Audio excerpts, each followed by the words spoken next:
السلام عليكم ورحمة الله وبركاته، أعود وياكم المهندس موسى الموسوي. طبعا راح أتعلم بهذا الدرس. تعلمنا ذيك دروس سابقة شلون نسوي البوتون وشلون نبرمج البوتون وشلون نخليه يعبرنا لصفحة ثانية. راح نتعلم هذا البوتون انه لا عبرنا لهاي الصفحة الثانية. اوكي، من نعبر لهاي الصفحة الثانية هذا البوتون من نقر عليه احنا شو نبرمجيه يعبرنا الى الصفحة الثالثة. اوكي، يودينا لهاي الصفحة. فمن نقرنا على البوتون راح وين يودينا؟ يودينا لهاي الصفحة. من من ودانا لهاي الصفحه راح نريد نسوي بوتون ثاني يرجعنا للصفحه الاولى اللي هي الصفحه الرئيسيه راح نسميها. نخلي البوتون، تعلمنا شلون نخلي البوتون باك جراوند. من هنا نجي باك جراوند نخليها نفسها اللي هي هاي.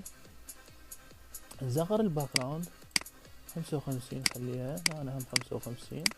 هاي كلمه نكتب عليها مثلا الصفحه الرئيسيه. اوكي، الصفحة الرئيسية شوفوا نسوي بلود، نخلي كتابة 20 فصارت صفحة رئيسية. بحيث من نقرأ عليه رجعنا وين للصفحة الرئيسية اللي هي الصفحة الأولى. نروح على بلوكس، شلون عندنا هذا اللي هو البوتون شلون نبرمجه. قلنا هذا نستفاد منه اللي هو كليك بوتون. عندما يضغط اليوزر على كليك بوتون وين يودينا؟ يفتح لنا اوبن انذر سكرين بكل سهولة. شنو وين يريد يودينا؟ سكرين الأولى. اوكي، تكست نكتب اسمها، نروح للتكست نكتب اسمها بصورة طبيعية. هنا أنا تكست عفوا اس كبير لا تنسون نفس ما مكتوبة بالضبط.